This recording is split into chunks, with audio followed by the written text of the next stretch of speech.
জুলাই সনদের আইনি ভিত্তি ছাড়া কোনো নির্বাচন হবে না বলে মন্তব্য করেছেন জামায়াতে ইসলামীর আমির ডাক্তার শফিকুর রহমান।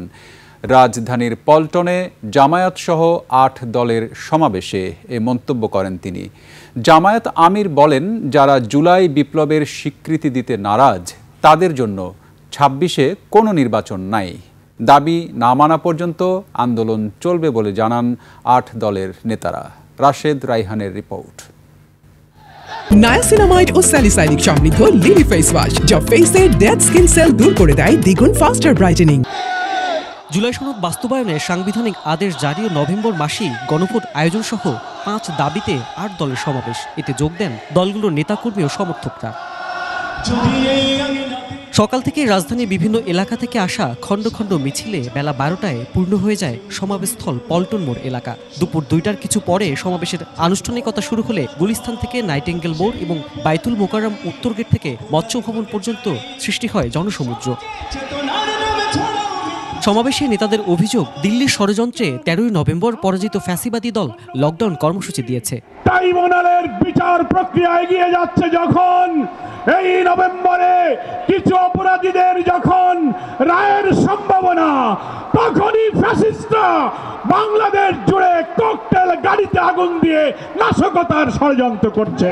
৭২-এর পরাজিত বাকশালপন্থীরা আগামী ১৩ই নভেম্বর বাংলাদেশের বিরুদ্ধে লকডাউনের নামে যুদ্ধের ঘোষণা দিয়েছে।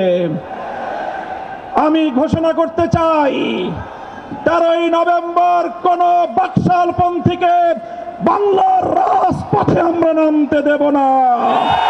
গণভোটের তারিখ নিয়ে বায়নাবাজি কেন, এমন প্রশ্ন রাখেন জামায়াত আমির। যারা জুলাই বিপ্লব মানবেন না তাদের জন্য ২৬ সালে কোনো নির্বাচন নাই। ২৬-এর নির্বাচন দেখতে হলে আগে জুলাই বিপ্লবের স্বীকৃতি লাগবে, আর জুলাই বিপ্লবের স্বীকৃতি দিতে হলে জুলাই সনদের আইনি ভিত্তি দিতেই হবে। এই আইনি ভিত্তি ছাড়া কোনো নির্বাচন অনুষ্ঠান হওয়ার কোনো সম্ভাবনা নেই। রাজনৈতিক পক্ষগুলো জনগণের ভাষা বুঝতে ব্যর্থ হলে পরিণতির জন্য তৈরি থাকার হুঁশিয়ারি দেন নেতারা। জুলাই সনদ যখন আইনি ভিত্তি পাবে, তখন জাতীয় নির্বাচন আইনি ভিত্তি তৈরি হবে, অবৈধ নির্বাচন হবে।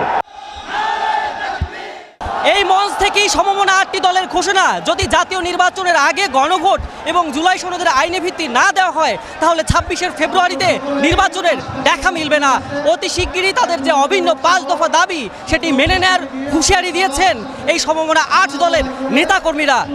রাশেদ রায়হান, ২১ টেলিভিশন, পল্টন, ঢাকা।